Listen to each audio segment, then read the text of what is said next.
जिनको कभी दुख पसंद ही नहीं, उनको सबसे पहले अपने आहार विहार पर ध्यान देना चाहिए कि मैं क्या खाता हूँ और क्या पीता हूँ, कहाँ घूमता हूँ, किसके साथ बैठता हूँ, मेरी संगत क्या है और कितना खाता हूँ और कब क्या खाता हूँ। इस बात पर जो ध्यान केंद्रित करते हैं उनके जीवन में सुख की शुरुआत होती है। आहार विहार का जीवन में बड़ा महत्वपूर्ण स्थान है। आप खाने पीने का तरीका अगर सुधार ले और खाने पीने की चीज़ों में सुधार कर ले और उसकी मात्रा थोड़ा कम कर ले और चबा चबा कर भोजन करें और साथ में शाकाहारी सुपाच्य भोजन करें तो आपका शरीर स्वस्थ रहेगा। और शरीर अगर स्वस्थ है तो आपका मन भी खुश रहेगा। जिनके शरीर में कमर दर्द हो रहा है, घुटना दर्द हो रहा है, अभी यहाँ बैठे हैं, और जिनके पाँव में दर्द है या सिर में दर्द है या आँख में हल्का हल्का दर्द है, तो उनका आधा मन तो दर्द में लगा रहता है। बहुत प्रेम है तो बैठे हैं बेचारे, फिर कहीं ये आसन बदलते कहीं वो आसन बदलते हैं, लेकिन दर्द है। और महिलाओं के शरीर में तो पूरा पूरा ज़्यादातर दर्द होता है और मीठा मीठा दर्द होता है, बिल्कुल शक्कर जैसा मीठा। और कितनी महिलाएं गीत भी गाती हैं, दर्द मोरे नस नस में, पूरा दर्द है। क्यों दर्द है? जब आपके दर्द होने लगे शरीर में, जो ज्यादा आराम करते हैं उनके शरीर में दर्द मीठा मीठा शुरू होता है। जिनके शरीर में धूप नहीं लगती है उनके शरीर में मीठा मीठा दर्द होने लगता है। और जो लोग मीठा ज़्यादा खाते हैं उनके शरीर भी मीठा ही दर्द शुरू होता है। इसलिए मीठा भी कम थोड़ा कीजिए, थोड़ा खाइए। भोजन के बाद एक पीस खा लीजिए, वो एक पीस मीठा पूरे भोजन को हजम करने में मदद करेगा। एक पीस। एक सांसद कह रहा था मैं तो 1 किलो रसगुल्ला खा जाता। तो मैंने कहा रिजल्ट क्या हुआ? बोले शुगर है 10 साल से, और क्या हुआ? तो मैंने कहा अब? बोले अब भी आधा किलो खा जाता। तो हमने कहा तो शुगर है? बोले शुगर है, उसका गोली खा लेता हूँ और फिर मीठा खा लेता हूँ। बोले मीठा छूटता नहीं। मैंने कहा आपका इतना सुंदर शरीर है, मीठा पर थोड़ा कंट्रोल कीजिए, बहुत बड़ी बात है। आपको खाने पीने में जो चीजें नुकसान करती हों उन पर कंट्रोल कीजिए। कृष्ण कहते हैं स्वाद के लिए मत खाइए, अपने स्वास्थ्य को देखकर खाइए। क्योंकि कुछ ऐसी चीजें हैं जिनको तुम खा लेते हो, उसके 1 घंटे बाद तुमको लगता है हम कुछ बीमार हो गए, थोड़ा तकलीफ लगने लगती। शाम को मूली मत खाइए, शाम को टमाटर मत खाइए, शाम को टमाटर की चटनी मत खाइए, टमाटर की चटनी। और शाम को खट्टी चीजें कढ़ी मत खाइए। और शाम को फल भी रात में मत लीजिए, क्योंकि फल सब ठंडे होते हैं। और शाम को रात का गर्मी का टेम्परेचर भी गिरता है, ठंडा हो जाता है। शाम को चावल भी अवॉइड कीजिए। शाम को भोजन आधा पेट लीजिए। और भोजन खाने के बाद पानी मत पीजिए, 1 घंटे बाद पीजिए। भोजन खाने के बाद तुरंत लेटिए मत, थोड़ा सा 10 मिनट हर रोज टहले। शाम को खाने के बाद थोड़ा 10 मिनट घूम लीजिए। 10 मिनट कुर्सी पर बैठ करके अपने परिवार से मिल लीजिए, बातें कर लीजिए, हंस लीजिए, थोड़ा ठहाका लगा दीजिए। आपने घोड़े को देखा होगा, घोड़ा जब खाता है, खाते खाते बीच बीच करता है फुर्र फुर्र फुर्र करता है, जो खाता है वो सब हुर्र हो जाता है, हजम हो जाता है। यानी खाने के बाद थोड़ा हंसो भी। हंसने से सब आपके पेट के अंदर की मशीनरी एक्टिवेट हो जाती है, संचालित होती है। और मैं केवल कहता नहीं हूँ, हंसकर देखता हूँ और हंसता भी हूँ, उससे एक्टिवेट होती है। और हंसने से बुद्धि भी तेज होती है, बुद्धि का स्मरण बढ़ता है। आपको अगर बुद्धिमान बनना है थोड़ा हंसना पड़ेगा, और आपको बुद्धू बनना है तो गुम्म सुम्म बैठना पड़ेगा। गुम्म सुम्म बैठो। जो बच्चे बचपन में गुम्म सुम्म ज़्यादा रहते ना, गुम्म सुम्म समझते हो, चुपचाप बैठे हैं, ऐसे बैठे हैं जैसे माटी का धौंधा बैठा है, उनकी उम्र जब बढ़ती है तो ज़्यादा इंटेलिजेंस नहीं होते, और जो बच्चे बचपन से बहुत एक्टिवेट है, चंचल है, इधर भागता उधर भागता है, एक दो लोग उसको दिन भर पकड़ने के लिए ड्यूटी में रहते, नहीं छत से कूद जाए, कहीं गिर जाए, बाल्टी में गिर जाए, चूल्हे में घुस जाए। वो बच्चा बहुत इंटेलिजेंस है, बहुत बुद्धिमान है, वो चुप नहीं बैठेगा। और माता पिता चंचल बच्चे से परेशान हो जाते हैं। कभी कभी मेरे से कहते हैं ये तो बहुत शैतान है, इसको कुछ करो। तो इसको क्या करूं मैं, बुद्धू बना दूं क्या? पहले कहते थे बुद्धिमान पैदा हो, अब कहते फिर कुछ करो, तो अगली बार चलो मूर्ख पैदा हो जाएगा। स्वामी विवेकानंद का नाम आपने सुना होगा। भारत के संतों में विवेकानंद का नाम बड़े सम्मान के साथ लिया जाता है। अंतर्राष्ट्रीय संत थे वह। भारत देश के साथ साथ अमेरिका आदि विभिन्न देशों में जाकर के भारतीय संस्कृति का, ज्ञान का प्रचार प्रसार किया था। उस व्यक्तित्व का नाम विवेकानंद है, जो परमहंस रामकृष्ण के शिष्य थे और पश्चिम बंगाल में जिनका जन्म हुआ था। विवेकानंद जब बचपन में छोटे थे, बड़ी चंचलता करते थे, शैतानी करते थे, तो उनकी माँ, वो मन्नत से पैदा हुए थे। मन्नत, काली देवी के मंदिर में जाकर के उनकी माँ ने मन्नत किया था कि हमें एक सुंदर पूत दे देना, बुद्धिमान पुत्र देना। तो उनकी माँ जब अपने बेटे की चंचलता से, शैतानी से परेशान हो जाती थी तो क्या कहती थी, मैंने काली माँ से मांगा था कि एक पूत दे देना, लेकिन काली माँ ने भूल कर दिया, उसने पूत के बदले एक भूत दे दिया है। रात दिन हैरान करता है। लेकिन वही जिसको माँ भूत कहती थी, वही एक दिन धर्मदूत बन गया, देवदूत बन गया, और भारत देश का ज्ञान विदेशों तक पहुंचाने के लिए धर्मदूत बन करके शिकागो के सम्मेलन में, कैलिफोर्निया में जो विश्व धर्म सम्मेलन हुआ था, वहां पर जाकर के प्रथम स्थान प्राप्त किया था। प्रथम स्थान प्राप्त किया था। ये भारत की धरती, यहाँ पर बड़े बड़े वीर भी हो चुके हैं, बड़े बड़े कवि भी हुए हैं, और बड़े बड़े साधु संत भी हुए हैं, फकीर भी हुए हैं। और भारत की पुण्य धरती पर बहुत बड़े बड़े चक्रवर्ती सम्राट भी हुए हैं।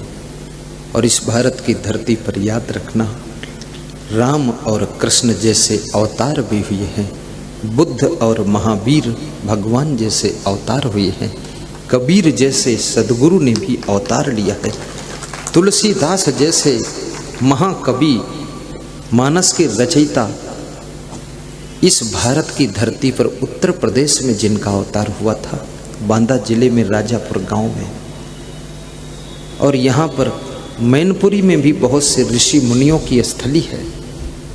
मुझे लिस्ट नहीं मिली है, मैं अवगत कराता, कल मिल जाएगी तो बताऊंगा मैं। यहाँ च्यवन ऋषि हुए जिनका तुम च्यवनप्राश खाते हो। इस भारत देश में कितने तपस्वी महात्मा भी हो चुके हैं।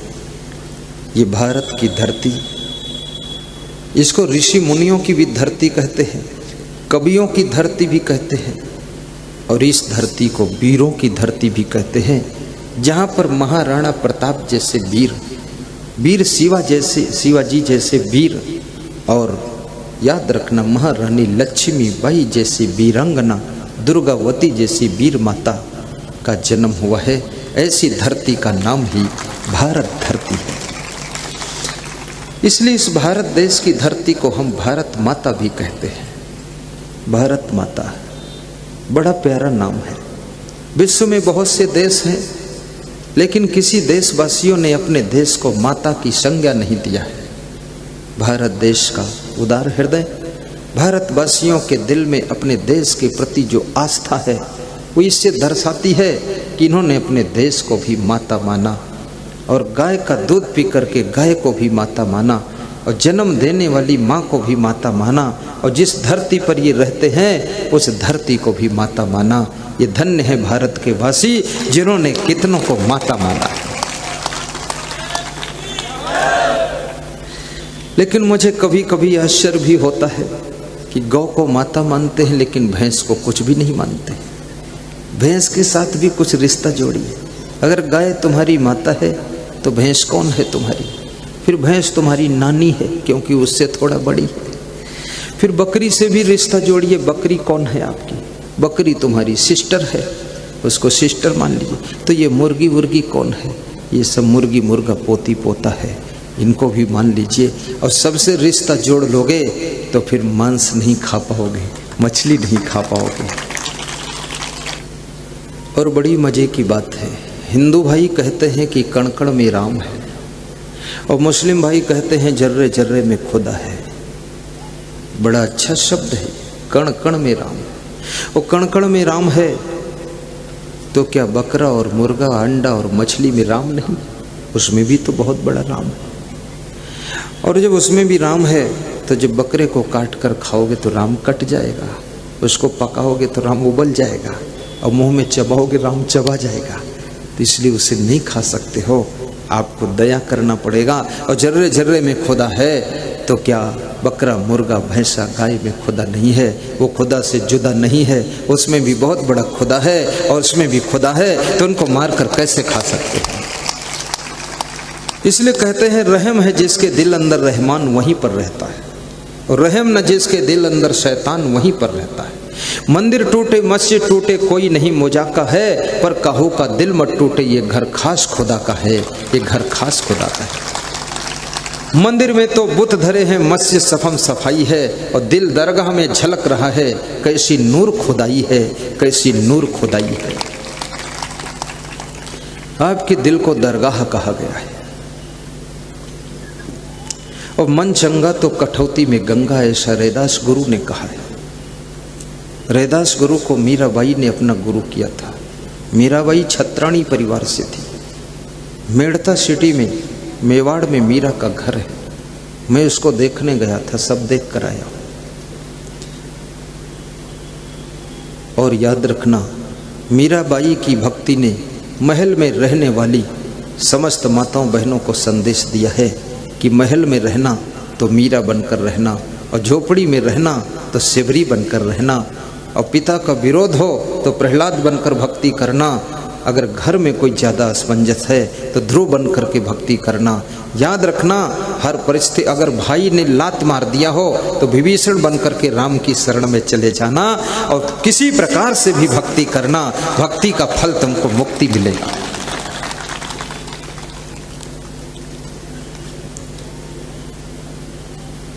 रामायण कहती है कि भक्ति स्वतंत्र है, कोई भी भक्ति को कर सकता है, गरीब भी अमीर भी, बच्चा भी बूढ़ा भी। कितने घरों में लोग कहते हैं कि जो बेटियां हैं इनको गुरु मंत्र लेना नहीं चाहिए। तो मैंने पूछा क्यों नहीं लेना चाहिए?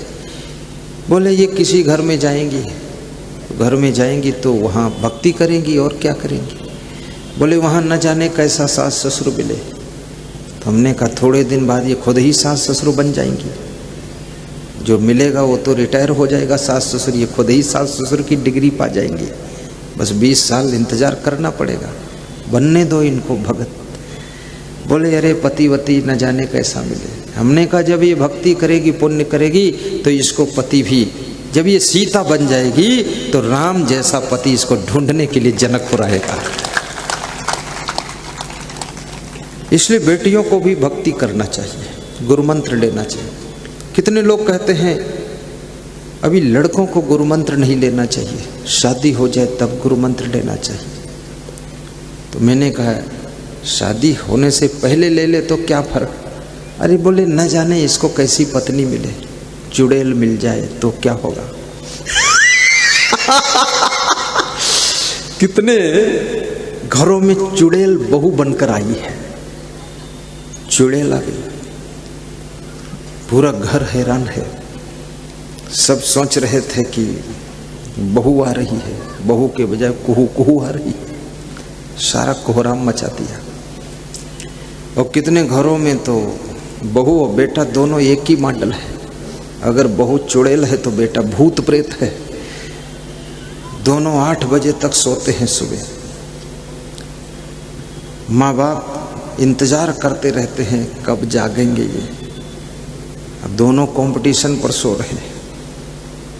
पति कुंभकर्ण का अवतार है और पत्नी जो है कुंभकर्णिन बनी पड़ी। उनको जगाने की भी हिम्मत नहीं है। अगर माँ बाप जगा दे, सास ससुर जगा दे तो दोनों नाग नागिन की तरह फुफकारते। एक दिन जगाया है, बस सबक दे दिया कि ये आज के बाद ऐसी गलती मत करना। मैं निवेदन करूंगा, जितना सोने की आदत को बिगाड़ोगे, आपका ये शरीर 16-16 घंटे भी सो सकता है, 18-18 घंटे भी सो सकता है। हमारे साथ में एक महात्मा कह रहा था, मैंने सोकर भी देखा है, बहुत सोया हूं लेकिन कोई फायदा नहीं हुआ।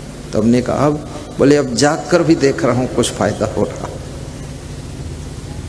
8 घंटे से ज्यादा सोने वाले लोग अपनी जिंदगी के स्वर्णिम समय को बिगाड़ रहे हैं और 6 घंटे से भी कम सोने वाले लोग अपने स्वास्थ्य को बिगाड़ रहे हैं।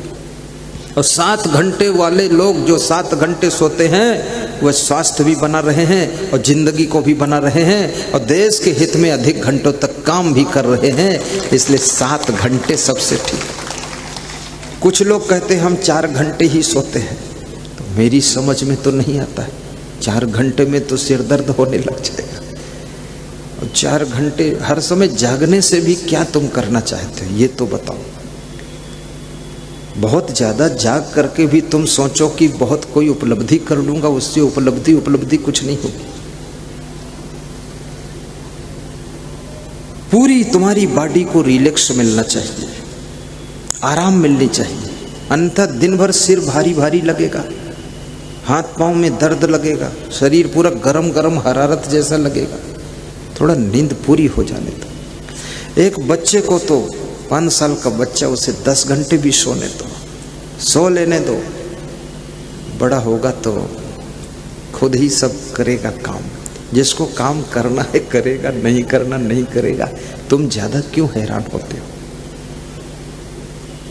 तुम बच्चे को जन्म दे सकते हो, पालन पोषण कर सकते हो, सिखाने की कोशिश कर सकते हो, कपड़े पहना सकते हो, उसके लिए मकान बना कर दे सकते हो, गाड़ी ला कर दे सकते हो, लाड़ी ला कर दे सकते हो, साड़ी ला कर दे सकते हो बहू के लिए।